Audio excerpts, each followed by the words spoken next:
সম্মানিত দর্শক, চলমানের নিয়মিত আয়োজনে আপনাদেরকে নেক্সাস টেলিভিশনে স্বাগত জানাচ্ছি। আমি মাসুদ মান্নু। আমরা আজকে যে বিষয়টা নিয়ে আলাপ করব তা হলো প্রতি ঘন্টায় 2 ফোঁটা, অর্থাৎ বিদ্যুতের যে অবস্থা ঢাকার বাইরে, সেই চিত্র নিয়ে আমরা আলাপ করব। তার সাথে আমরা যুক্ত করব এসএসসি পরীক্ষা এবং তার সাথে এটা কি করে বাণিজ্য চুক্তিকে সংক্রামিত করছে এবং অন্যান্য বিষয়কে, সেই বিষয়গুলো আমরা একে একে নিয়ে আসব। আমাদের সাথে এই বিষয়গুলো নিয়ে আলোচনার জন্য আছেন সম্মানিত অতিথি মাহবুব কামাল, আমাদের যুগান্তরের জ্যেষ্ঠ সহকারী সম্পাদক এবং কলামিস্ট। একই সাথে আছেন ডক্টর স্নিগ্ধা রেজওয়ানা, শিক্ষক, নৃবিজ্ঞান বিভাগ, জাহাঙ্গীরনগর বিশ্ববিদ্যালয়। আপনাদের দুজনকেই স্বাগত। সম্মানিত দর্শক, আমাদেরকে আপনারা লাইভে সরাসরি দেখতে পাচ্ছেন ইউটিউবে নেক্সাস টেলিভিশন লাইভ এবং ফেসবুক পেজে নেক্সাস টিভি ডিজিটাল বিডিতে, এবং একই সাথে টেলিভিশনেও আমরা আছি লাইভে।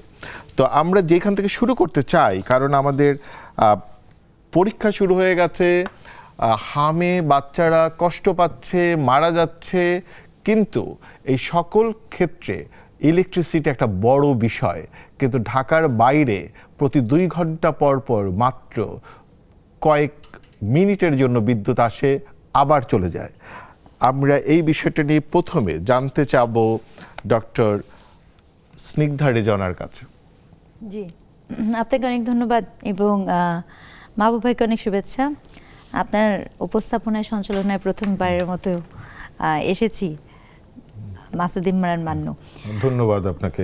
আচ্ছা, এখন বিষয়টা যেটা হয়েছে যে কোনটা বলবো, হাম বলবো না লোডশেডিং বলবো? না, মানে ধরেন হাসপাতালেও তো মানে লোডশেডিং হচ্ছে, মানে ব্যাকআপ, মানে যেটা হচ্ছে যে তাদের যেগুলো ধরেন মানে নিজেদের তেল দিয়ে যেই এগুলো চালাতে হবে, যখন ইলেকট্রিসিটি থাকে না, তাদের নিজস্ব যে ব্যবস্থাপনা, সেখানেও তার তেল লাগছে। না তেল তো, আচ্ছা, এখানে বিষয়টা হয়েছে কি, জ্বালানি বা তেল, এই বিষয়টা তো হাসপাতালের সময়, মানে হাসপাতালে কেন, আপনি দেখবেন এমনিও যদি একটু আপনি ব্যাকে যান, দেখবেন যে যখনই আমাদের গরমকালটা আসে তখন যেহেতু এসির ব্যবহারটা বেড়ে যায়, খুব স্বাভাবিকভাবে এই ফ্যান, ইলেকট্রিসিটির ব্যবহারটা কিন্তু কনজিউম রেটটা বেড়ে যায়। এবং এই বেড়ে যাওয়ার প্রেক্ষিতে তখনও কিন্তু আপনার মনে আছে কিনা যে কৃচ্ছতা সাধন নামে একটা নেওয়া হয়েছিল এর আগের যে গভর্নমেন্টটি ছিল, মানে আমি বাংলাদেশ আওয়ামী লীগের কথা বলছি, তাদের সময়ও কিন্তু এই কৃচ্ছতা সাধনের কথা বলেছে। অর্থাৎ এটা একটা মৌসুম, season. On top of that পুরো পৃথিবীতে একটা বৈশ্বিক জ্বালানি সংকট তৈরি হয়েছে, সেটার ইম্প্যাক্ট তো আছেই, এটা এক্সট্রা। এবং গত যে 24 মাস ছিল, সেই 24 মাসের মধ্যে কিন্তু আমাদের যেই তেলের সংকট বলেন বা বিদ্যুৎ আমরা যেভাবে পেতাম অন্যদের জায়গা থেকে, নানা ব্যবস্থাপনার সেটাও তো একটা ম্যাসাকার হয়েছে। তো সেটার তো একটা সব কিছুর ইম্প্যাক্ট পড়বে, এটা খুব এত অবভিয়াস। অর্থাৎ এই ব্যাপারটা কিন্তু এরকম না যে আজকে হুট করে একটা সংকট হয়েছে এবং সেখানে একটা এফেক্ট পড়েছে। এই ব্যাপারটা আপনাকে দেখতে হবে যে আপনি ক্রোনোলজিক্যালি আপনার এর আগের 2 বছরের কোনো মজুদ যদি না থাকে, ব্যবহারের যদি না থাকে, অন টপ অফ দ্যাট যদি বৈশ্বিক অবস্থা এরকম থাকে, তাহলে সেটার ইম্প্যাক্ট এসে পড়বে। ঠিক আছে, কিন্তু এটা হচ্ছে ক্রিটিক্যাল জায়গা গভর্নমেন্টের জায়গা থেকে। হ্যাঁ, সরকার বা আমাদের প্রধান মিডিয়াগুলো বারবার এইটা করছে যে এসএসসিতে নকল হচ্ছে কিনা, এটা নিয়ে ব্যাপক লেখালেখি করছে। আমাদের সরকারও বেশ কনসার্ন, কিন্তু বাচ্চারা পড়তে পারবে কিনা এটার কনসার্ন ব্যাপারগুলো আমরা প্রধান মিডিয়াগুলো তো কি দেখছি কিনা, মিডিয়া দেখছে কিনা, এটা তো একটা খুব গুরুত্বপূর্ণ বিষয়। মিডিয়াতে বসে মিডিয়া সমালোচনা করতে পারাটা একটা আনন্দের ব্যাপার। হ্যাঁ, কারণ মিডিয়া আপনার প্রায়োরিটিটা কোথায় দেয়। এবং আমার সাথে একজন সিনিয়র সাংবাদিক আছে, মিডিয়া কিন্তু আমি প্রায়ই দেখি তারা ওই গণযোগাযোগ করতে যে অনেক সময় সেই পপুলার টকটাকেই কিন্তু দেখতে এবং দেখাতে পছন্দ করে। আপনি যে বললেন যে বাচ্চা পড়তে পারছে কিনা, এটা কিন্তু তার কনসার্নের বিষয় না। কারণ কি, সে চিন্তা করছে যে বাচ্চা পড়তে পারছে না, সেটা শুধু এটাকে আমি গুরুত্ব দিব কেন, কিন্তু এসএসসি পরীক্ষা তো একটা বড় জিনিস, আমি এটাকে ফোকাস করি। কিন্তু আলাপটা তো আরো ভয়ঙ্কর। আপনি দেখেন এই যে অনলাইনে গিয়েছে আপনার স্কুল ব্লেন্ডিং, যেটাকে বলা হচ্ছে ব্লেন্ডিং, তাহলে এটাও তো এটার সাথে খুব কানেক্টেড। অদ্ভুত রাষ্ট্র, যে রাষ্ট্রে আপনার মার্কেটের রাষ্ট্র, মসজিদের ঢাকা শহরে অনেক বেশি যে মার্কেটের ঢাকা শহর হিসেবে রিপ্লেস করা যাবে হয়তো বা হিসাব করলে, সেখানে মার্কেট আপনি খোলা রেখে দিয়েছেন 1 ঘন্টা বেশি। মার্কেটে যে পরিমাণ এসি বলেন, লাইট বলেন, ফ্যান চলে, ঢাকা শহরের কয়টা স্কুলে আসলে এসি আছে? ঢাকা শহরের কয়টা স্কুলে আমার বাচ্চা আপনার বাচ্চারা তো স্কুলে যায়, সেখানে তো আমরা তো জানি যে উপরে ফ্যানটাও ঠিক মতো চলে না। সেই বাচ্চাটাকে আপনি অনলাইনে অনলাইনে দিয়েছেন। এবং আরো ভয়ঙ্কর কথা বলি, সামনে ইলেনো আসবে, মানে হিট ওয়েভ আসার কথা, তখনও স্কুল বন্ধ হতে বাধ্য হবে। তাহলে এই বাচ্চার যে পড়াশোনাটা হচ্ছে না, আপনার প্রায়োরিটিতে দিয়েছেন কাকে? ব্যবসা বাণিজ্যর জায়গা থেকে আপনি প্রায়োরিটি দেননি পড়াশোনাকে। তাহলে এই যে একটা প্রক্রিয়া, এটা তো এইখানে আমরা একটু সুযোগ নিব, যেহেতু মাহবুব কামাল আমাদের সাথে আছেন, উনি অনেক মানে জ্যেষ্ঠ, মানে অনেক দিন ধরে তার অভিজ্ঞতা। মাহবুব কামাল, মানে মিডিয়া, মানে ইলেকট্রিসিটির বিষয়, এসএসসির বিষয়টাকে আমি আসলে পিন করি, জিজ্ঞেস করছি যে কেন, কোন নিউজটা আসলে হেড হবে, কোনটা হবে না, এবং এই বাচ্চাদের যে এই যে বাচ্চাদের বাবা মাদের যে কষ্টগুলো হচ্ছে, এবং সেটা ঢাকার বাইরে খুবই ভয়ঙ্কর আকার ধারণ করেছে, সেইটা কেন আসলে আমাদের হেডলাইনে আসে না? শোনেন, আপনি মিডিয়া নিয়ে বললেন না, আমার মার্ক টওয়েনের একটা খুব হিউমার মনে পড়লো। উনি বলছিলেন যে if you do not read newspaper, you are uninformed. If you read newspaper, you are misinformed. ঠিক আছে, মানে পত্রিকা না পড়লে আনইনফর্মড, আর পড়লে মিসইনফর্মড। এটা একটা উভয় সংকটে থাকে পাঠকরা। দেখেন, আমাদের মিডিয়ার একটা বড় দুর্বলতা যেটা, সেটা হচ্ছে যে ট্রিটমেন্ট জানে না, মানে ট্রিটমেন্টের অভাব জানে না, বলে সবাই না, কিন্তু আমি বাই অ্যান্ড লার্জ বলতেছি। আমি কিন্তু প্রধান মিডিয়াগুলো নিয়ে কথা বলছি, বড় মিডিয়া। হ্যাঁ, বড় মিডিয়া তো এগুলো দেখা যাচ্ছে, ট্রিটমেন্ট জানে না। ধরেন যে যেটা ব্লো আপ করা দরকার সেটাকে করা হচ্ছে ক্রপ আপ, যেটা ক্রপ আপ করা দরকার সেটাকে করতেছে ব্লো আপ। যেটা প্রথম পৃষ্ঠায় ধরেন অ্যাটলিস্ট ডিসি হওয়ার কথা, ডাবল কলম হওয়ার কথা, সেইটা দেখা যাচ্ছে মিডল পেজে অথবা শেষ পৃষ্ঠায়। এবং ইন্টারেস্টিংলি দেখেন, আমার মনে পড়তেছে যে লতা মঙ্গেশকর যখন মারা গেলেন, তখন প্রথম আলো ফার্স্ট পেজে একেবারে বিরাট নিউজ করলো আর কি। কিন্তু যখন সন্ধ্যা মুখোপাধ্যায় মারা গেলেন, তখন এটা ব্যাক পেজে নিউজ হলো। তখন আমি এই প্রথম আলোর একজন বিশিষ্ট সাংবাদিক সৌরভ ভাইকে ফোন করছিলাম যে আপনি কি জানেন যে সন্ধ্যা মুখোপাধ্যায় বাঙালি হৃদয়ে কীভাবে গেঁথে আছে? আপনি লতা মঙ্গেশকরকে প্রথম পৃষ্ঠায় আনলেন, সন্ধ্যা মুখোপাধ্যায় কি প্রথম পৃষ্ঠায় আসার মতো না? হ্যাঁ, তো এটা কারণটা কি? কেন শেষ? আমি এক মাস প্রথম আলো রাখবো না এই প্রতিবাদে, ঠিক আছে, আমি রাখি নাই। খুবই ভালো বলেছেন। মানে আচ্ছা, এখন তাহলে কিন্তু ধরেন যে আমাদের যে মানে মন্ত্রী মহোদয় যখন নকল নিয়ে কথা বললেন, এইটা আসলে প্রথম পেজে আসে, কিন্তু যে বাচ্চাটা বাড়িতে বসে গরমে পড়তে পারছে না, জ্বর চলে আসছে, এটা কোনো পেজেই আসতেছে না। আচ্ছা, আপনি শিক্ষামন্ত্রীর কথা বলতেছেন না, স্টুডেন্টরা শিক্ষামন্ত্রীকে নিয়ে জোক করতেছে, তাকে জোকার বলতেছে, আপনি শুনছেন? জোকার বলতেছে কিন্তু। এবং তারা কি বলবো, যে দেখেন সেই চন্দ্রগুপ্তের আমলের নকল নিয়ে উনি কি বলছেন, কি করছিলেন না করছিলেন, সেইটা এখনো চন্দ্রগুপ্ত বুঝছেন, এখনো উনি এইটা নিয়ে আসেন। এবং আমার মনে হচ্ছে উনি মনে মনে চাচ্ছেন যে নকল হোক, তাহলে আমি ধরে একটা ক্রেডিট নিব। ব্যাপারটা এরকম আর কি, নকল হয় না কেন? উনি শুধু পেয়েছেন, মানে দেখলাম একটা নিউজে যে একটা বাচ্চা তার পাশের বাচ্চার খাতা দেখে লিখছে, এইটা উনি পেয়েছেন। আচ্ছা, এইটা তার ক্রেডিট যে সে নকল ধরতে পারতেছে। আমার মনে হয় উনি ভেতর থেকে চাচ্ছেন যে সবাই নকল করুক। এবং মানে দেখেন, এই কি বলবো, কার যেন একটা কথা আছে যে I am not perfect but at least I am not fake. শিক্ষামন্ত্রী হিসেবে আপনি পারফেক্ট নাও হইতে পারেন, সব মানে পারফেকশন সবার নাও থাকতে পারে, বাট আপনি ফেক হবেন কেন? ঠিক আছে, at least you should not be fake. কেন বলছি আমি বলেন, দেখেন শিক্ষা ব্যবস্থার যে মূল জায়গাটা, যে ত্রুটিপূর্ণ শিক্ষার কারণে এই অনাচার, যে ত্রুটিপূর্ণ শিক্ষার কারণে এই কুসংস্কার, যে ত্রুটিপূর্ণ শিক্ষা ব্যবস্থার কারণে এই নোংরামি, সেই শিক্ষা ব্যবস্থার রিফর্ম হতে হবে আপনার ফার্স্ট প্রায়োরিটি। আজকে আমাদের সোসাইটির যে নেগেটিভ গুণগত পরিবর্তন হয়েছে, এটার মূলত আমাদের ত্রুটিপূর্ণ শিক্ষা ব্যবস্থা। আপনি ওই জায়গায় আঘাত করবেন, এটা নিয়ে তো প্রচুর রিসার্চও হয়েছে হ্যাঁ। ভাই, যেমন ধরেন মানে একজন বিখ্যাত সাইকোলজিস্টকে এখন সারা পৃথিবীতে মডেল হিসেবে দেখা হচ্ছে, তার নাম ব্লুমস থিওরি, এবং সেখানে কিন্তু শুধু রিমেম্বারিং মানে আপনি শুধু মুখস্থ করে মনে রাখবেন এইটা না, ক্রিয়েটিভিটি আছে অনেকগুলো। আমি একটু বলি আছে। আসলে না আপনার সময় কম, একটা সাবজেক্ট নিয়ে করলে মনে ভালো হয়।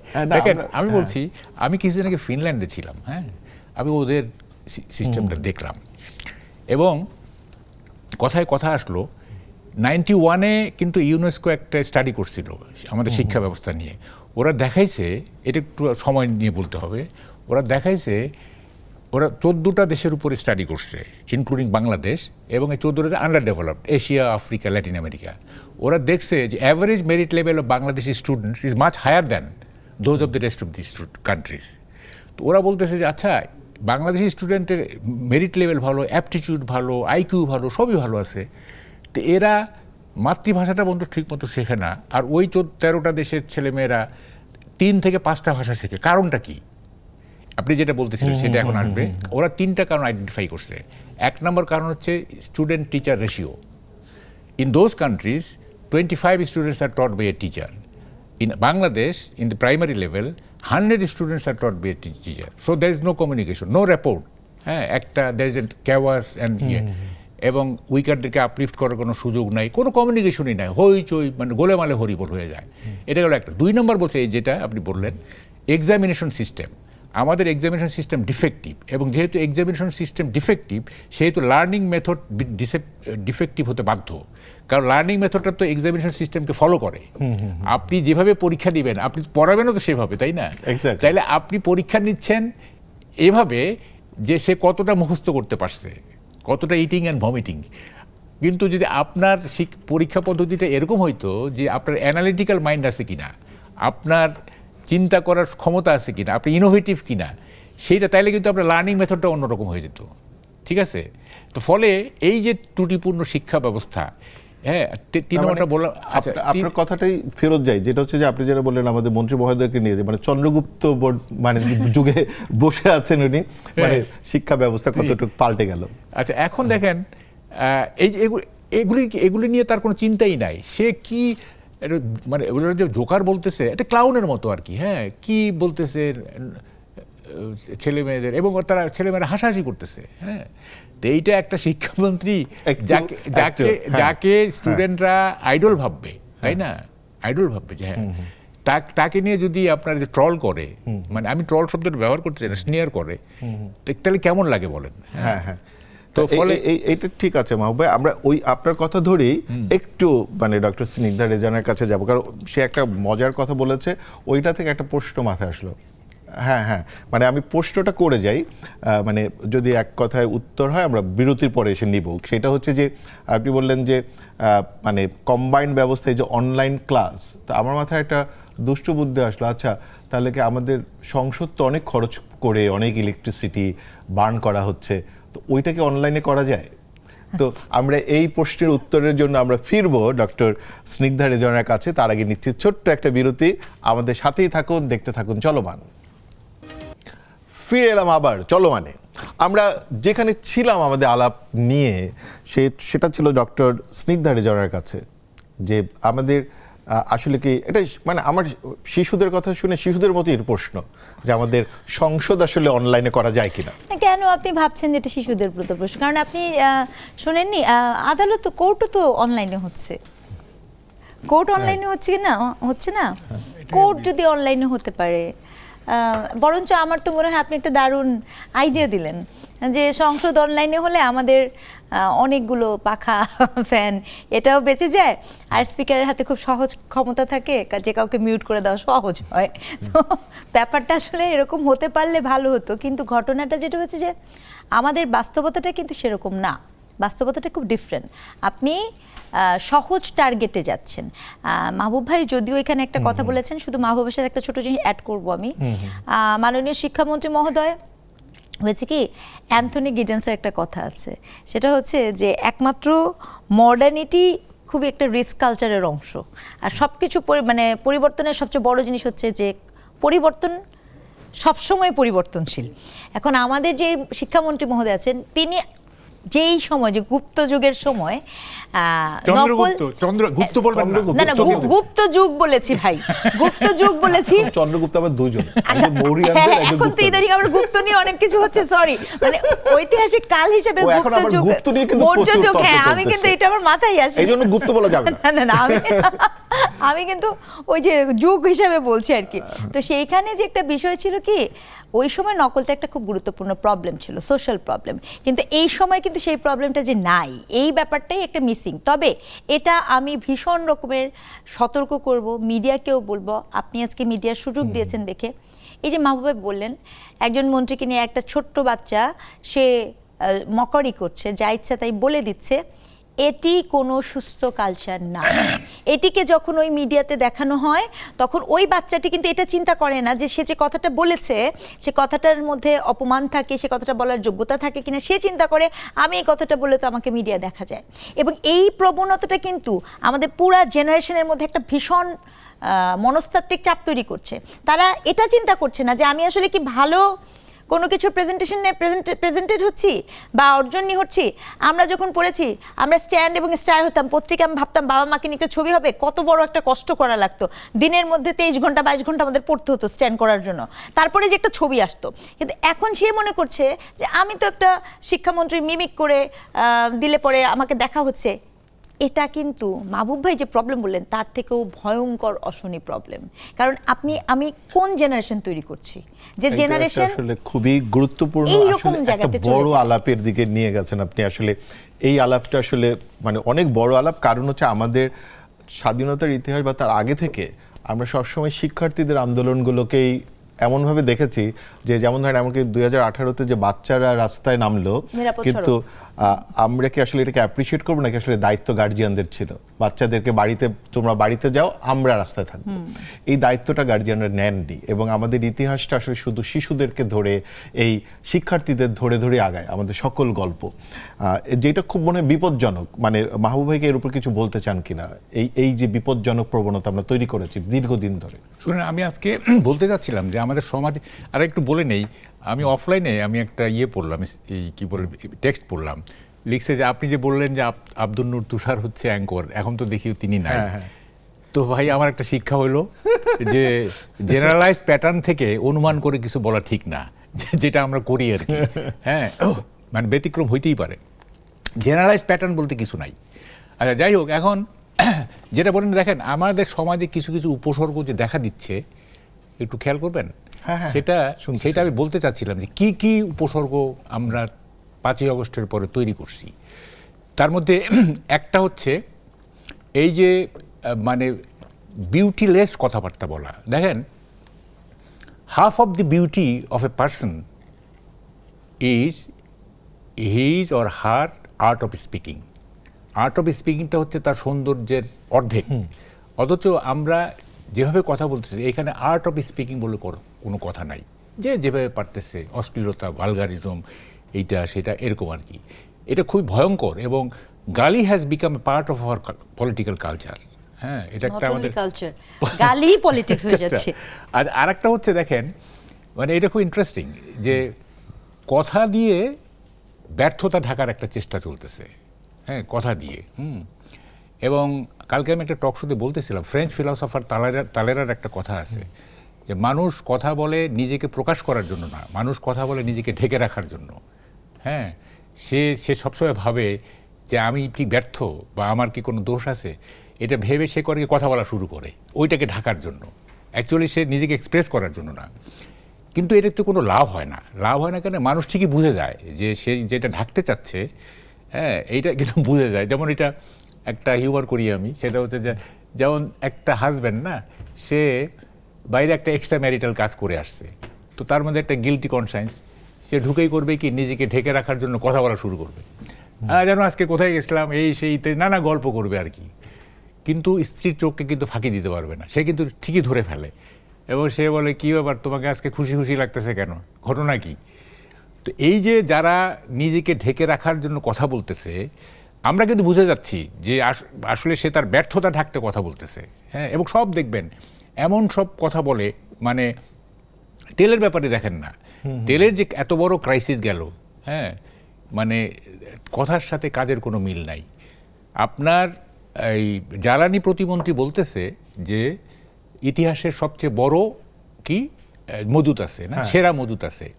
তো আমি কালকে বলছিলাম যে এইটাতে আমি মাইন্ড করি না, মাইন্ড করছি কোনটাতে, সে যখন পরে বলছে আই রিপিট, এটাতে আমি মাইন্ড করছি, সে রিপিট কেন করলো বুঝতে পারছেন।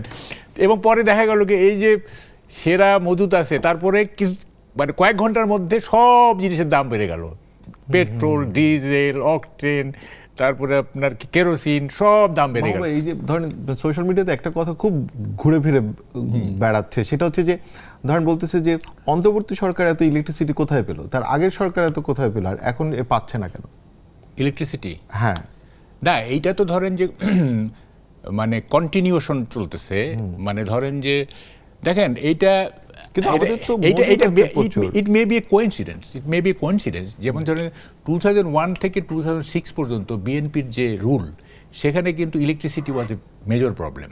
হ্যাঁ এইটা তখনও এরকম মানে আপনার মানে 2 ঘন্টা থাকতো, 1 ঘন্টা থাকতো না, এই ঘটনাগুলো ঘটতো না, সেটা আবারও হচ্ছে। হ্যাঁ, হিস্ট্রি রিপিটস ইটসেলফ। এবং এটা দেখা যাচ্ছে যে এটা মানে এইটা বোধহয় বিএনপির একটা কি বলবো, এটা এক ধরনের কাজ মনে হচ্ছে যে ইলেকট্রিসিটি তাকে ছাড়তেছে না, ইলেকট্রিসিটির প্রবলেম তাকে ছাড়তেছে না। তো কিন্তু আমাদের তো শুধু সরকার না, বেসরকারি খাতেও তো উৎপন্ন হয়। বেসরকারি খাতগুলো তো সেভাবে করছে না, আপনার বেসরকারি প্ল্যানগুলো তো তারা ফাংশন করছে না।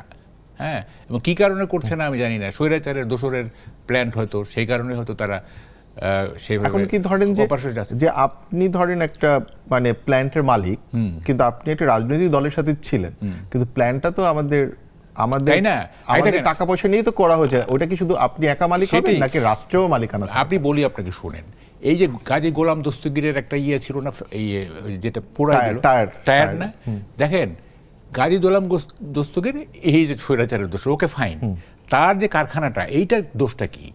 এবং অনেক লোক কিন্তু দগ্ধ হয়ে মারা গেছে, এবং টায়ার শিল্প তো শেষ। হ্যাঁ, এখন তো টায়ার আমাদেরকে বাইরে থেকে আমদানি করতে হবে, মানে উনি তো একটা শুরু করছিলেন না টায়ারের আমাদের সেলফ সাফিসিয়েন্ট হওয়ার জন্য। তো এগুলি কি মানে একটা প্রপার্টির কী দোষ? সে তো নির্জীব, সে তো প্রাণহীন, তাই না?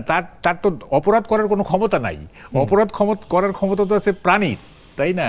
একটা প্রাণহীন জিনিস, একটা বস্তু, তাকে আপনি পুড়ে ফেলতেছেন, তাকে আপনি মানে ভাঙতেছেন, এইটা কোন মানে সিভিলাইজেশন আপনি বলেন? হ্যাঁ, শুধু তো টায়ার না, অনেক শ্রমিকও মারা গেছে না। আচ্ছা, ধর 32 নম্বর না, বঙ্গবন্ধু মোড়ে টোরে কবে মানে একদম হয়ে গেছে, তারপরে তার স্ট্রাকচার এটা পুরাই ফেলতে হবে, করতে হবে, এবং তাও কি সরকারি বুলডোজার ব্যবহার করে। আপনি ভাবেন, আমি যে মানে কি বলবো, আমি ডক্টর ইউনূস সম্পর্কে একটা গবেষণা করতে চাই। হ্যাঁ, আমি গবেষণা করতে চাই, একটা পিএইচডি করতে চাই, মানে এই লোকটা কি আসলে। এবং আমি বলি শুনেন, আমি নেক্সট টাইম যখন ইউরোপে যাব, তখন I will go to Norway also, ঠিক আছে? অসলোতে যাব, কারণ নোবেল পিস ওখান থেকে দেওয়া হয়, পিস নোবেল ওখান থেকে দেওয়া হয়, বাকিগুলোতে স্টকহোমে দেয়। তো ওখানে আমি ওই সময়কে নোবেল কমিটি যারা ছিল, যে 5 জন, মানে Nobel committee, piece Nobel committee হয় কি, নরওয়েজিয়ান পার্লামেন্ট 5 জনকে নমিনেট করে, তারা বের করে আমি তাদেরকে জিজ্ঞেস করব যে ভাই কি কারণে, কোন ক্রাইটেরিয়াতে আপনার ডক্টর ইউনূসকে নোবেল? এটা যে মনে পড়লো যে ডক্টর ইউনূসের সময় যিনি প্রতিরক্ষা দায়িত্বে ছিলেন, উনি এখন পররাষ্ট্রমন্ত্রী। মানে এটা আমি আসলে স্নিগ্ধার কাছে একটু প্রতিরক্ষা মানে নিরাপত্তা বিষয়ক উপদেষ্টা ছিলেন, খুবই দুঃখিত, উনি এখন পররাষ্ট্রমন্ত্রী। আমি একটু স্নিগ্ধার কাছে এখানেই আসবো যে সব দেশের জাহাজ আমাদের সাউথ এশিয়ার চলে আসতেছে হরমুজ পার করে, কিন্তু আমাদের জাহাজ আসতে পারছে না কেন? এই যে মাহবুব ভাই বলেন এই বিষয়ে বলতে চাচ্ছেন, না আমি তো আপনার কাছে হয়ে তারপর যাব। বলেন, না আপনি একটু আলোকপাত করেন, তারপরে আমি ওটার কাছে যাব। না আমার কথা কি, এই যে নিরাপত্তা বিষয়ক উপদেষ্টা যিনি ছিলেন, যিনি কিনা আপনার আকস্মিকভাবে বর্তমান গভর্নমেন্টের পররাষ্ট্র মন্ত্রী হিসেবে আবির্ভূত হয়েছেন, কারণ আমাদের চেতনাতে কিন্তু ছিল না, বিকজ এই যে গভর্নমেন্টে আছে বিএনপি সরকারের বহু নেতা ওই সময় পার্টিকুলার উনার বিষয়েই কিন্তু তাদের এক ধরনের রিজার্ভেশন ছিল। সো এই পুরো প্রক্রিয়ার সাথে কিন্তু শুধু একটি বিষয় যুক্ত না, এর সাথে কিন্তু খুব গুরুত্বপূর্ণ একটি বিষয় যুক্ত, সেটি হচ্ছে ঐতিহাসিক বাণিজ্য চুক্তি যেটি সম্পাদিত হয়েছে এই ডক্টর মোহাম্মদ ইউনূসের সময়, এবং এই বাণিজ্য চুক্তির অভ্যন্তরীণ নানা কিছু, যেটি কিনা যদিও বলা হয়, কেন আমরা এটা নিয়ে কথা বলছি না, অনেকে এটাও বলে, কারণ এই চুক্তিটি কিন্তু নন ডিসক্লোজার একটা এগ্রিমেন্ট। নন ডিসক্লোজার এগ্রিমেন্ট যখন হয় তখন কিন্তু সেই পুরো এগ্রিমেন্টটা অফিশিয়ালি আমি বা আপনি আমরা কিন্তু অ্যাক্সেস করার কোনো সুযোগ পাই না। কিন্তু এখন মানে US ওই গভর্নমেন্ট সময়টার এটা কথা করে বলছি, দিয়েছে। হ্যাঁ সেটা বলছি যে ওই সময় কিন্তু সেটার কোনো সুযোগটা ছিল না। তো কিন্তু ওই সময় এই ঐতিহাসিক চুক্তিটি সম্পাদনের সকল দায়িত্ব আমাদের এই স্পেশাল ক্যাটাগরির যেই স্পেশাল ক্যাটাগরি কেন বলছি, কারণ আমার জানা মতে বাংলাদেশে কোনো দিন নিরাপত্তা বিষয়ক কোনো উপদেষ্টা ছিল না, সেটি স্পেশাল ক্যাটাগরিতে নেওয়া হয়েছে, এবং তাকে যখন এটা দেওয়া হয়েছে এই পুরো জায়গাটা কিন্তু আমরা অনেকে দেখি, ঠিক যেমন এই চুক্তি নিয়ে আমাদের প্রফেসর মোহাম্মদ ইউনূসকে যেমন প্রশ্ন করার আমাদের ইখতিয়ার আছে, একইভাবে সমভাবে আমাদের পররাষ্ট্রমন্ত্রী মহোদয়কেও এই বিষয়ে কিন্তু জবাবদিহিতা কিন্তু এখানে করা খুব আরেকটা জিনিস জরুরি। যুক্ত করতে চাই, শুধু মন্ত্রী মহোদয় কেন, এখানে আমরা দেখতে পাচ্ছি যে আমাদের জাতীয় সংসদে অনেক আলাপ হচ্ছে, কিন্তু বিরোধী দল, সরকারি দল কেউই এই বাণিজ্য চুক্তির বিষয়টা সংসদে উত্থাপনই করছেন না। না, এইটা তো আপনি এটা বলেন না, কেন কি গত 2 মাসে আমি তো সংসদে সত্যিকার অর্থে নাগরিক জীবন, মানুষের জীবন, বেকারত্ব, চুক্তি, বিদ্যুৎ, এগুলো নিয়ে তো কোনো আলাপ তার নাই। মানে তো সরকার এবং বিরোধী দল তাদের দুজনেরই তাহলে দেখা যাচ্ছে বাণিজ্য চুক্তির প্রতি বেশ একটা ঐক্যমত আছে। ঐক্যমত আছে কি না আছে সেটা আমি জানি না, সরকারি এবং বিরোধী দল দুইজনই এখানে ওই যে চুপ থাকতে চান এই বিষয়ে। আমি একটু বলবো এখানে, আমরা খুব হ্যাঁ, ইন্টারেস্টিং, নিশ্চয়ই, নিশ্চয়ই। হ্যাঁ, বলেন। খুব হ্যাঁ, ইন্টারেস্টিং। সেটা হচ্ছে যে দেখেন সরকার সরকার বলতেছেন কেন, সেটা হচ্ছে এই গভর্নমেন্টের একজন স্পোক্সম্যান ডাক্তার জাহেদুর রহমান, সে কিন্তু আমার খুবই ঘনিষ্ঠ এবং আমার প্রিয় ভাজন একজন। তিনি বলতেছেন যে এইটা রাষ্ট্রের চুক্তি, রাষ্ট্র চুক্তি করছে, এবং এটা বাতিল করার পরিকল্পনা এখনো নাই। দেখেন আমাদের মধ্যে না একটা টেন্ডেন্সি আছে, সেটা হলো মানে যারা সরকারে থাকে তাদের, সেটা হচ্ছে সরকারের সাফল্যগুলি যখন বলা হবে তখন এটা সরকারের সাফল্য, আর যখন সরকারের ব্যর্থতা তখন সেটা রাষ্ট্রের ব্যর্থতা। ইন্টারেস্টিং কিন্তু সরকার এবং রাষ্ট্রের পার্থক্য তৈরি করতে দেখেন রাষ্ট্র কিছুই করে না, রাষ্ট্র সরকারের মধ্য দিয়ে ম্যানিফেস্টেড হয়, রাষ্ট্র কিছুই করে না। কিন্তু হচ্ছেটা কি, একটা সাফল্য না, এটা সরকারের সাফল্য, এটা ব্যর্থতা, এইটা রাষ্ট্রের ব্যর্থতা।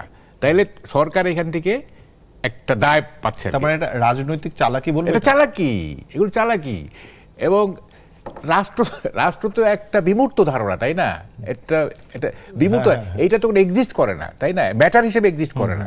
তার যেটা ম্যাটার হিসেবে এক্সিস্ট করে না, সে ব্যর্থ আর সফল, এটার কোনো ব্যাপার নাই, তাই না? মাহবুব কামাল, আমরা একটা ছোট্ট বিরতি নিব, বিরতির পর আপনার কাছে প্রথম ফিরে আসবো, কারণ হচ্ছে যে বাণিজ্য চুক্তি কি করে আমাদের আসলে সার্বভৌমত্বকেই ক্ষুণ্ণ করছে, বা যেটাকে এখন বলা হচ্ছে গোলামির বিষয়, সেই বিষয়টা সম্পর্কে আমরা জানতে চাই আপনার কাছে, তার রাজনৈতিক জায়গাগুলোকে। এবং আমরা নিচ্ছি ছোট্ট একটা বিরতি, আমরা ফিরে আসব এই বিষয়টা নিয়ে। আমাদের সাথে থাকুন, চলমানের সাথেই থাকুন। ফিরে এলাম আবার। আমরা আমাদের আলোচনা নিয়ে চলমানে যেখানে ছিলাম, তা হলো মাহবুব কামাল, আমাদের এই যে বাণিজ্য চুক্তির যে আলাপ হচ্ছে, এবং আমরা যেটা জানতে চাই যে এটাকে যে বলছে গোলামির চুক্তি, বা ধরেন আমাদের সার্বভৌমত্ব হুমকির মুখে পড়ে, তাহলে একটা চুক্তি কি করে এই হুমকির মধ্যে আমাদেরকে নিয়ে যাচ্ছে? বা এটা তো খুবই সিম্পল। সেটা হচ্ছে যে এমন ধরনের চুক্তিতে আছে যে আমেরিকার নিরাপত্তা যে জায়গাগুলোতে, নিরাপত্তা এরিয়া যেগুলো বা তাদের স্ট্র্যাটেজি নিরাপত্তা, সেইটার সাথে মিল রেখে আমাদের স্ট্র্যাটেজি সাজাতে হবে। ঠিক আছে, তো এটা কি হইলো, তাকে অনুসরণ করতে হবে। 1, 2 নম্বর হচ্ছে যেসব জায়গায় আমেরিকার নিষেধাজ্ঞা আছে সেসব জায়গা থেকে আপনি কোনো পণ্য কিনতে পারবেন না। ফর এক্সাম্পল, আপনি তেল কিনতে গেলে আমেরিকার লাগবে। সবচেয়ে ভয়াবহ যেটা, যে রাশিয়ার যে এখানে রূপপুর পারমাণবিক প্রকল্প আছে না, যেটা আপনার 2400 মেগাওয়াট ন্যাশনাল গ্রিডে যুক্ত হওয়ার কথা, সেইটার জন্য যদি আপনি ইউরেনিয়াম কিনতে চান, সেটা রাশিয়া থেকেই কিনতে হবে। এ তো রাশিয়ান প্রজেক্ট, তাই না? 2 দিন আগে দেখলাম যে মানে আমরা নাকি মানে ইউএস এর কাছ থেকে অনুমতি পেয়েছি যে আমরা এটা, আমাকে কেন অনুমতি নিতে হবে সেটা পরে আসতেছি আমি। তো ফলে এখন যদি সে অনুমতি না দেয়, আপনি যে বললেন কেন এটা গোলামি, মানে আপনাকে স্লেভ মাস্টার যদি স্লেভকে স্বাধীনতা দেয় মুহূর্তের জন্য, হ্যাঁ, বা কয়েকদিনের জন্য, এটা কি স্বাধীনতা? আপনি বলেন, এটা হচ্ছে ওই যে কৃষি ব্যাংকের রোলের মতো। ম্যানেজার ইচ্ছা করলে তাকে কি বলে যে আচ্ছা ঠিক আছে মাসের পর মাস কিছু বললো না, কিন্তু ম্যানেজার যদি ইচ্ছা করে এই তোমাকে 2 দিনের মধ্যে লোনটা শোধ করতে হবে, তা নাহলে মামলা হবে। এটা তো ডিসক্রিশনারি, তাই না? আপনি তো সবসময় স্বাধীনতা পাচ্ছেন না। মুহূর্তকালের স্বাধীনতা তো স্বাধীনতা না। 1, 2 নম্বর দেখেন, আপনি বলতেছেন যে কেন এটা গোলামির বা এটা তাদের পণ্যের মান নিয়ে কোনো প্রশ্ন করা যাবে না, কোয়ালিটি নিয়ে কোনো প্রশ্ন করা যাবে না। তার মানে তারা যেটা আমাদেরকে দেবে, হ্যাঁ, সেইটা জেনেটিক্যালি কি বলে ওইটা মডিফাইড ফুড হোক আর যাই হোক, এইটা আমাদের খেতে হবে। এবং এইটা যখন খেতে হবে তখন আমাদের যে ফুড হ্যাবিট যেটা আছে, খাদ্যাভ্যাস যেটা দীর্ঘদিন ধরে আমরা সেটার মধ্যে একটা ব্যাপক পরিবর্তন আসবে। এইটা কোথায় নিয়ে যাবে আমাদের কে জানে। এবং আমরা যে স্বাধীন নই সেটা হচ্ছে যে স্বাধীনতাটা কি? স্বাধীনতা হচ্ছে আপনি আপনার সিদ্ধান্ত নিতে পারছেন কিনা, দ্যাট ম্যাটার্স। আমরা যে এই যে স্নিগ্ধাদের যে স্বাধীনতার কথা বলি, কি কারণে? কারণ নারীরা নিজেদের সিদ্ধান্ত নিজেরা নিতে পারে না, মানে সব না, মানে মোস্টলি আর কি। এই যে নিজেদের সিদ্ধান্ত নিজে নিতে পারে না, এই কারণে তো তাদের এম্পাওয়ারমেন্টের কথা আমরা বলতেছি, তাই না? তো এটা তারা স্বাধীন না। হ্যাঁ, তো আমরা আপনার সাথে একটা জিনিস যোগ করব, যেমন ধরেন ওই চুক্তিতে একটা জায়গায় দেখলাম যে ইন্টেলেকচুয়াল প্রপার্টি রাইট, মানে মেধাসত্বকে তারা মানে ওই আইনটাকে ফলো করতে হবে বলতেছে। তাহলে তো আমাদের অনেক অনেক কিছু রাইট আমাদের কাছে নাই। হ্যাঁ, তাহলে কি আমাদের পেটেন্ট এবং এই কপিরাইট, তাহলে তো কপিরাইট তাকে মানে পে করে তারপরে আমাদের করতে ব্যাপারটা এরকম। এন্টায়ারটাই হচ্ছে আপনার একটা মানে আমাদের কৃষি পুরোপুরি মানে চ্যালেঞ্জ হয়ে যাবে একেবারেই। তো আমি কেন বলতেছি এই চুক্তি বাস্তবায়ন হওয়া মানে এটা একটা ভার্চুয়ালি একটা কলোনিতে পরিণত হবে, অথবা ইস্ট ইন্ডিয়া কোম্পানি যেভাবে আমাদের শাসন করছে সেইভাবে। এইটা ভয়াবহ। এবং আরো একটা জিনিস দেখলাম মাহবুব ভাই, যেটা হচ্ছে ঔষধ। হ্যাঁ, ওষুধের দাম বেড়ে যাবে। মানে আমরা জেনেরিক মেডিসিন উৎপাদন করতাম, মানে লিস্ট ইনকাম কান্ট্রি বলে, এগুলো বেড়ে যাবে। তারা বলতেছে লিস্ট ইনকাম থাকলেও তোমাকে এটা করতে হবে। এবং শুনেন, আমাদের ডেইরি, আমাদের পোলট্রি, আমাদের কৃষি ধ্বংস হয়ে যাবে। আমি ছোট একটা ব্যাখ্যা দিই। ধর ডেইরির কথাটা ধরি না, ডেইরিতে কি হচ্ছে, আমেরিকাতে কি ওদের র্যাঞ্চ আছে, যেটা ধরো যে হাজার হাজার গরু একসাথে লালন পালন করতেছে। তো যেহেতু কোয়ান্টিটি বেশি, মানে প্রোডাকশনের কোয়ান্টিটি বেশি, তাদের তো প্রোডাকশন কস্ট কম হয়ে যাচ্ছে। তো ওদের যে কনজামশন দুধের, তার 70% এক্সেস থাকে, সেটা তারা এক্সপোর্ট করে, তাই না? তো ফলে যেহেতু এইটা প্রোডাকশন কস্ট কম, মানে বাল্ক উৎপাদন করার কারণে, তাহলে ওরা কম দামে দিবে এখানে। তাইলে যে আমরা যারা মিল্ক ভিটার দুধ খাচ্ছি, ঠিক আছে, আমরা বা অন্যান্য যে মানে মিল্ক প্রডিউসিং যেগুলো আছে, তো ওদের দুধের দাম তো এদের চাইতে বেশি হবে। তা আমরা কি করতে হবে, বাধ্য হয়ে তো এগুলি খাবো আমরা, কারণ গরিব মানুষ কি করবে? গরিব মানুষ তো কম দামেরটাই খাবে। তাহলে কি দাঁড়াচ্ছে, মিল্ক ভিটার মতো যেগুলি দুধ বা দুগ্ধজাত পণ্য, তারা তো লে অফ বন্ধ হয়ে যাবে। তার মানে অনেক শ্রমিক ছাঁটাই হয়ে যাবে। তার মানে হচ্ছে কি, যে আপনি বলতে চাচ্ছেন যে ওইখানে যে 7,000 পণ্যের কথা বলছে, যেটা টেরিফ বিহীন ঢুকবে, মানে আর কি আমাদের কোনো ট্যাক্স দেয়া ছাড়া, মানে আচ্ছা, শুধু দুধ কেন, ডেইরি কেন, আপনি পোলট্রি, একই জিনিস, কিন্তু পোলট্রি তো একই জিনিস। এবং আর্মসটা তো অন্য ব্যাপার, সেটা তো আরেকটা ব্যাপার। সেটা হলো যে আপনার তো আপনি এখন চায়না থেকে কিনতেছেন, আপনি কিনতে পারবেন না, এবং কি তাদের কাছ থেকেই কিনতে হবে। এবং কত পার্সেন্ট কিনবেন, এবং দেখেন এইটার পরিসর বাড়াইতে হবে। আপনি এখন এইখানে আরেকটা আলাপ মানে অনেকেই তুলছে যে, যেমন ধরেন আমাদের থেকে চায়না তো কাছে, ইন্ডিয়ার সাথে চায়নার খুবই বৈরী সম্পর্কের পরেও কিন্তু সে হচ্ছে গ্যাস এবং তেল কিন্তু চায়না থেকে নিচ্ছে। তাহলে বাংলাদেশ কেন নিচ্ছে না? বাংলাদেশকে অনুমতি লাগবে কোত্থেকে? চায়না থেকে। হ্যাঁ, আপনি তো শুনেন, এইটার তো বিষয়টা দাঁড়ায় গেছে কি, আমি বলি, এইখানে যে বে অফ বেঙ্গলের যে এই যে রিজনটা না, এইখানে চায়নার সাথে আমেরিকার যে মূল দ্বন্দ্বটা, সেটা হচ্ছে যে ইন্দো প্যাসিফিক স্ট্র্যাটেজি বনাম বেল্ট অ্যান্ড রোড ইনিশিয়েটিভ, তাই না?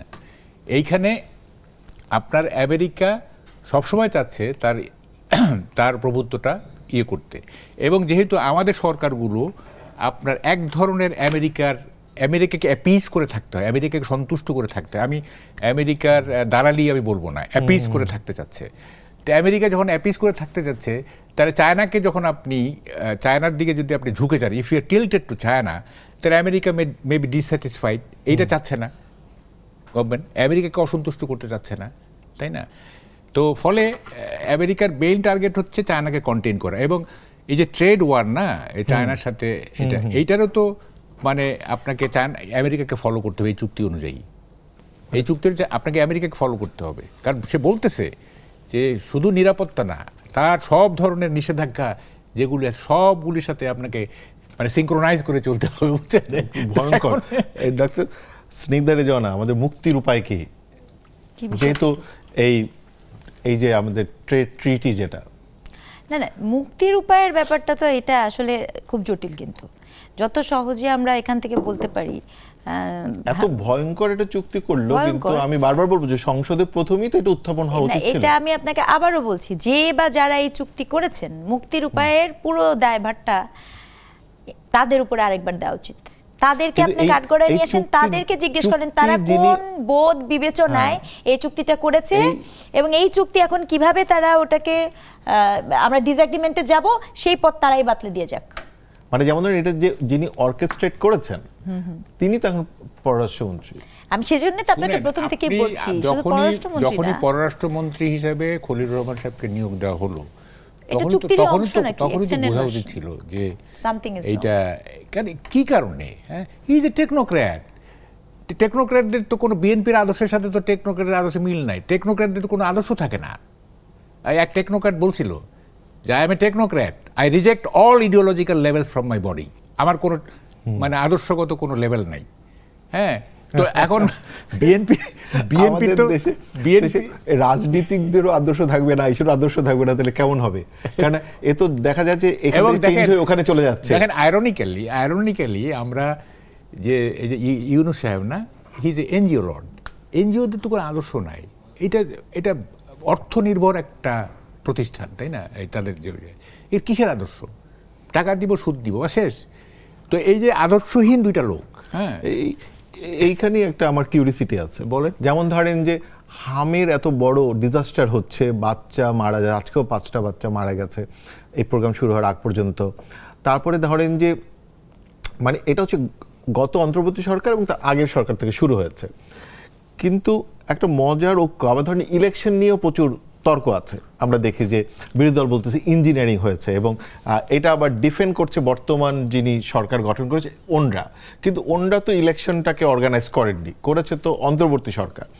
কিন্তু মজার ব্যাপার যে দুই পক্ষের কেউই অন্তর্বর্তী সরকারের কোনো সমালোচনা করছে না, কোনো টাস্ক ফোর্স বানাচ্ছে না, কোনো তদন্ত কমিটি বানাচ্ছে না। এত জাতীয় যে ঘটনাগুলো বলছি এইটা $1 ট্রিলিয়ন কোয়েশ্চেন যে আপনার ডক্টর মোহাম্মদ ইউনূসকে কেন এভাবে স্পেয়ার করা হচ্ছে।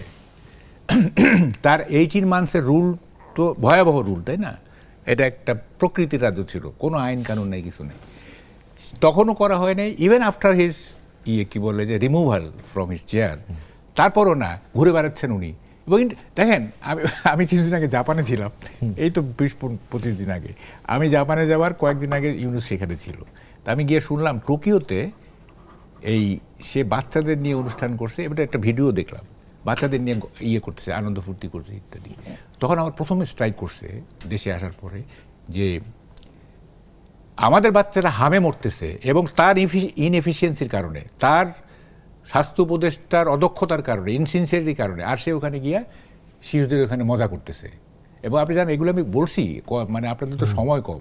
নূরজাহান বেগম জানতেন না যে ইপিএ এর ইনজেকশন কত প্রকারের, ভ্যাকসিন কত প্রকারের। হ্যাঁ, তাকে যখন এই যে ডিজে, আমি এগুলো জেনে বলতেছি, স্বাস্থ্য অধিদপ্তরের ডিজি যখন বলতেছে এই যে ভ্যাকসিন নিয়ে শিশুদের, সে জানে না যে কত প্রকারের। তারপরে এইসব ভ্যাকসিন কি 1 বছরের জন্য কিনতে হয়। দুটা কারণ, একটা হচ্ছে তারা সাশ্রয়ী হয়, আর একটা হচ্ছে যে টেকনিক্যাল কিছু ব্যাপার আছে, মানে অল্প সময়ের জন্য কেনা যায় না। তো ডিজি উনি বলতেছেন না 1 বছরের জন্য এত টাকা আমার কাছে নাই, 3 মাসের জন্য কিনেন। তখন ডিজি বলতেছে না, 3 মাস তো এগুলো কেনা যায় না।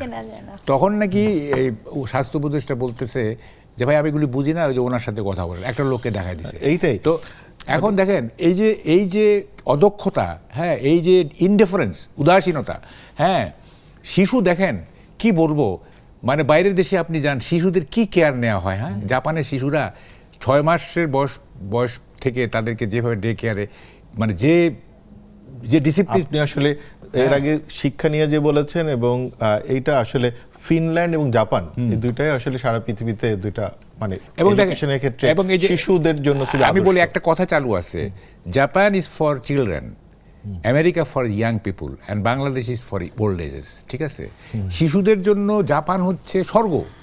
হ্যাঁ, তাও তো ভালো, বাংলাদেশে কোথাও তো না কথা আছে, কোথাও না কথা আছে। বাবু, আমরা- আমরা- আমরা এই আলাপে ফিরবো, এটা তো ইউনুস সাহেবকে দেখে বলছেন মনে হয়, Bangladesh is for old ages. Doctor Snigdha Rezwana, আমরা হচ্ছে একটা ছোট্ট বিরতি নিব। বিরতির পরে শুধু একটা জিনিস জানতে চাই যে আমাদের এই সরকার কি আসলে এই হামের বিষয়ে কোনো তদন্ত কমিটি বা কোনো কিছু কি করতে পারতেন না, একটা হাই পারফরমেন্স তদন্ত কমিটি? আর একই সাথে আমরা আরেকটা বিষয় নিয়ে যাব, একটু ভিন্ন বিষয়, সেটা হচ্ছে আমাদের নারী যে সাংসদরা এবার নির্বাচিত হলেন সেই নির্বাচন প্রক্রিয়া নিয়ে। তবে এই দুটো আলোচনা নিয়ে আমরা ফিরে আসব, কিন্তু তার আগে নিচ্ছে ছোট্ট একটা বিরতি, আমাদের সাথেই থাকুন। ফিরে এলাম চলমানে। ডক্টর স্নিগ্ধা রেজওয়ানা, আপনাকেই বলি যে এত কিছু হচ্ছে, হাম নিয়ে এত কিছু হচ্ছে, আসলে শেষ পর্যন্ত আমরা কোন দিকে যাচ্ছি আর সরকারের কি করা উচিত? সরকারের কি করা উচিত এটা সরকারের লোকজন সবচেয়ে ভালো বলতে পারে, কিন্তু আপনার কি মনে হয় যে সচেতন থেকে নাগরিকের জায়গা থেকে? সচেতন নাগরিকের জায়গা থেকে গত 2 মাসে বাংলা মানে বিএনপি যে গভর্নমেন্ট, আমি আসলে সচেতনভাবেই 2 মাস সময় যাওয়াতে অনেক কিছু কনসিডারেলি বলি না। হ্যাঁ, মানে থাকে না একটা সময় দিতে হয় সেইটা। কিন্তু আমি আজকে একটা কথা বলেছি যে একটা জিনিস কি, কিছু বিষয় এতই সচেতন করার জন্য হলেও বলা প্রয়োজন। আপনি খেয়াল করে দেখবেন যে গত 2 মাসে বিএনপির বেশ কিছু জায়গাতে অনেক স্ট্রং কিছু ইনিশিয়েট নেওয়ার কথা ছিল, ঠিক আছে, কিন্তু কোনো এক অযাচিত কারণে তারা সেই স্ট্রং ইনিশিয়েটগুলো নিচ্ছে না।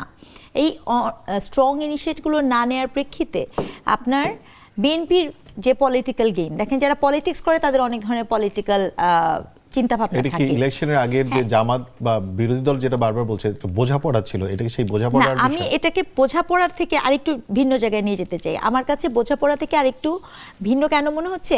আমার কাছে মনে হচ্ছে দুটো জিনিস। একটা হতে পারে যে বিএনপি স্লোলি মুভ করতে চাচ্ছে, দীর্ঘদিন তারা ক্ষমতার সাথে নেই, বা বোঝা একটা রাষ্ট্রকে বোঝা, একটা ক্ষমতা সম্পর্ককে বোঝা, কারণ অনেক কিছু তো পরিবর্তন হয়ে গেছে প্যাটার্ন থেকে শুরু করে, সেটা হতে পারে।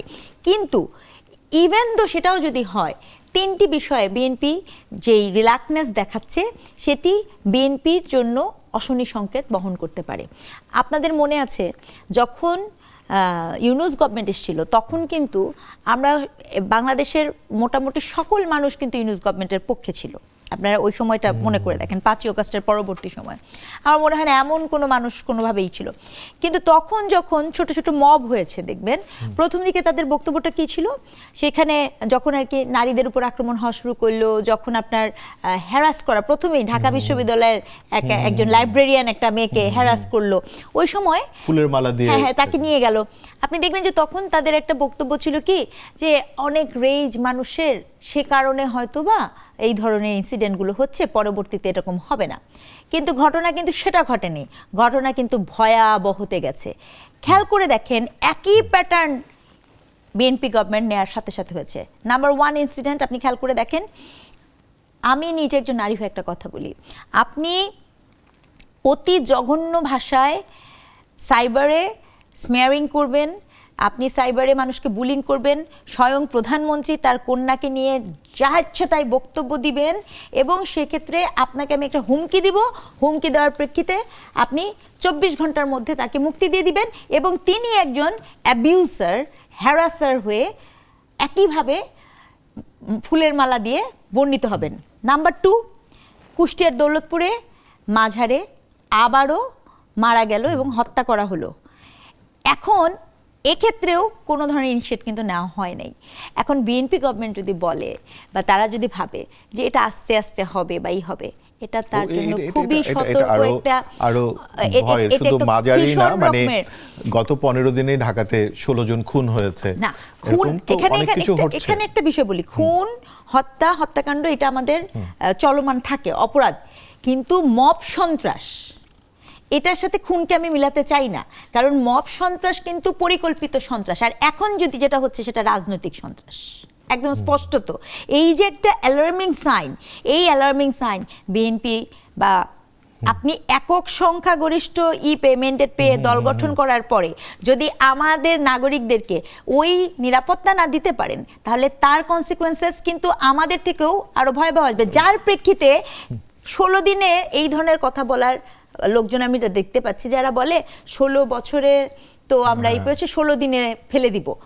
তো এই বক্তব্যটা একটা নির্বাচিত গভর্নমেন্টকে, যে কিনা এত ম্যান্ডেট নিয়ে আসছে, তাকে কিন্তু দিতে পারার কথা না।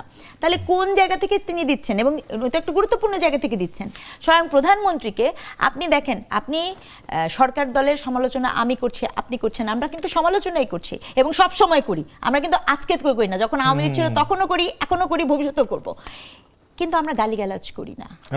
এখানে আমরা আসবো, এই মানে এই আলাপটা আসবে, এখানে খুব মজার আলাপ আছে আপনার সাথে ডক্টর স্নিগ্ধা রেজওয়ানা। কিন্তু তার আগে মাহবুব কামালের কাছে যাব, যে মানে আপনার একটা স্ট্যাটাস দেখলাম খুবই ইন্টারেস্টিং, মানে এই আলাপের সাথে যুক্ত করে আমি চাই আপনি এটা নিয়ে একটু বলেন। আমি কি কারণটা বলে দেবো না আপনি বলবেন? আপনি সূত্রটা ধরা দিন। মানে পদ্মা সেতু বিষয়ক আপনার একটা আলাপ দিয়েছেন। তার আগে আমি একটু এই যে ওনারটাকে একটু সাপ্লিমেন্ট করি। সেটা হচ্ছে প্রথম কথা, যে এই যে আমরা সমালোচনা করতেছি না, আমাদের এক্সপ্রেশন কিন্তু ডিসরেসপেক্টফুল না, অসম্মানজনক এক্সপ্রেশন না আমাদের, কিন্তু আমরা সম্মান রেখেই কিন্তু সমালোচনা করতেছি, কিন্তু দেখা যাচ্ছে যে কোনো রেসপেক্ট বলতে কিছু নাই।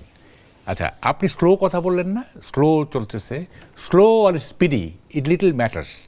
এফিসিয়েন্টলি হ্যান্ডেল করা হচ্ছে কিনা সেটা বড় ব্যাপার।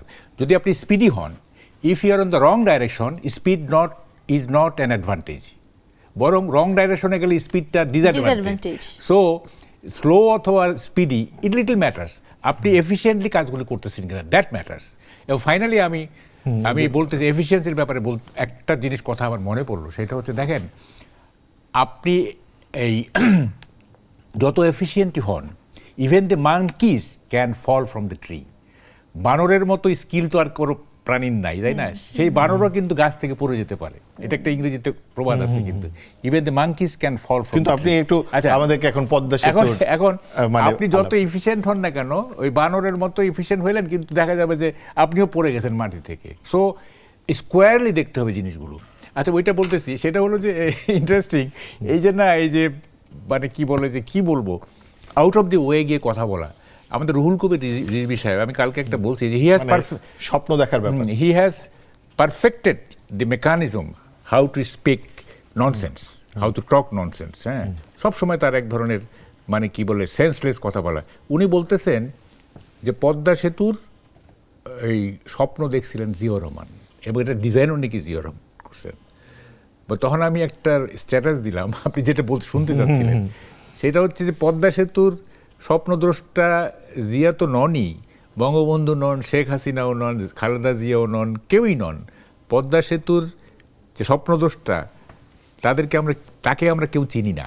তিনি 1000 বছর আগের একজন মাঝি, যে কিনা তার ছোট্ট একটা নৌকা নিয়ে পদ্মা পার হচ্ছিল, হঠাৎ ঝড় উঠল, তার নৌকা টালমাটাল, তখন সে মনে মনে বলছিল, আহা, এই পদ্মার বুকে যদি একটা পুল থাকে। খুবই সুন্দর করে বলেছেন, তিনি হচ্ছেন পদ্মা সেতুর স্বপ্নদ্রষ্টা। খুবই সুন্দর করে বলেছেন। তো ফলে এগুলি, এই সমস্ত কেন ক্রেডিট নিতে যাব? আমরা হচ্ছে একটু আবার ডক্টর স্নিগ্ধা রেজওয়ানার কাছে একটু ফেরত আসি। সেটা হচ্ছে যে স্নিগ্ধা, যেই জিনিসটা আমরা জানতে চাই, এই যে ধরেন যে স্বপ্ন, মানে অনেক নারীর স্বপ্ন সফল হতে যাচ্ছে, মানে আমাদের সংসদের সম্মানিত সদস্য হতে যাচ্ছেন, এবং এই যে সংরক্ষিত আসনের, আমার একটু কিউরিসিটি এইখানে, যে সংরক্ষিত আসনের যে পুরো সিলেকশন প্রসেসটা, সেইটা কি করে হয়? সেটা কি করে হয়, সেটা যেভাবে দুই দল আমাদের, যদি এই মুহূর্তে যে দুই দলটা আপনি দেখছেন, দুটো ভিন্ন ভিন্ন দল, অর্থাৎ একটা হচ্ছে বাংলাদেশ জাতীয়তাবাদী বিএনপি, আর একটা হচ্ছে বাংলাদেশ জামাত ইসলাম। তো বিএনপি তো মনোনয়নপত্র লোকজন নিচ্ছে, তারা দিচ্ছে, তারা ইন্টারভিউ দিচ্ছে, আসছি। এখানে সাধারণত স্থায়ী যে কমিটি থাকে তারা থাকে। বিএনপিতে ক্ষেত্রে যতটুকু আমি জানি, যে তারা স্থায়ী দলের যে থাকে, তারা থাকে। কিন্তু মজার ব্যাপার, ওই কমিটি এবং জামাত ইসলামের আরো ভয়ঙ্কর, মানে ওখানেও কিন্তু ওদের নির্বাচন কমিটির একটা আলাদা কমিশন থাকে, এবং জামাত ইসলামে কোনো আপনার মনোনয়নপত্র নেওয়া হয় না বা দেয়া হয় না। মানে আপনি কি বুঝতে পেরেছেন? মানে এখানে আপনি চাচ্ছেন, কোনো সুযোগ নাই। ওই যে কমিটি থাকবে, ওই কমিটির মাথায় থাকতে হবে আপনি একজন ক্যান্ডিডেট, ঠিক আছে, মানে তারা নির্ধারণ করবে। তাদের মাথায় থাকতে হবে বিএনপিও থেকে এক ধাপ উন্নত অবশ্যই, কারণ সেখানে সে কি ওপেন করছে, আপনি এসে মনোনয়নপত্র দিচ্ছেন, আপনার একটা সিলেকশন প্রসেস হচ্ছে, নারী থাকেন, এই পুরা কমিটির মধ্যে কোনো নারী সদস্য থাকেন না। ঘটনাচক্রে বিএনপির সিলেকশন কমিটিতেও আমার চোখে কোনো নারী সদস্য দেখা পড়ে নাই। তার মানে কোন দুই সরকারি দল এবং বিরোধী দল, দুই দলই সিলেকশন দিচ্ছেন নারীদেরকে এবং এটার নাম হচ্ছে সংরক্ষিত নারী আসন। হ্যাঁ, সংরক্ষিত নারী আসনে সংরক্ষিত এবং নারী, তার মানে আপনি সংরক্ষিত এবং নারী আসন, এটা নিয়ে আমার ব্যক্তিগত অনেক কথাবার্তা থাকতে পারে, দরকার আছে দরকার নেই, অবশ্যই দরকার আছে, নানা ক্ষেত্রে দরকার আছে, কিন্তু মজার ব্যাপার আপনি তো সংরক্ষিত নারী আসনটা করেছেন নারীর কথা মাথায় রেখে, নারীদের বক্তব্য যাবে সেখানে সেটা মাথায় রেখে, কিন্তু এর সিলেকশন প্রক্রিয়ার পুরো ক্ষমতাটা বহন করছেন একজন পুরুষ। মজার ব্যাপার শুধু এতটুকু না, এর আগে যখন আওয়ামী লীগ গভর্নমেন্টও ছিল তার ক্ষেত্রেও কিন্তু এই সিলেকশন প্রসেস প্রক্রিয়াতে কোনো নারী নেই। তার মানে হচ্ছে আমরা নারীরা কতটুকু যোগ্যতাবান, সেই যোগ্যতার নিরীক্ষকর্তা আপনারা পুরুষ, সেটা রাজনৈতিকভাবেও পুরুষ, সেটা পারিবারিকভাবেও পুরুষ, সকল জায়গায় পুরুষ। ডক্টর স্নিগ্ধা রেজওয়ানা, অনেক ধন্যবাদ, দারুণ বলেছেন। হ্যাঁ, মানে আমি সরকারের লোকজনদের উদ্দেশ্যে, সেটা হচ্ছে no man is perfect, you are not perfect, we don't mind, but don't be fake, will mind.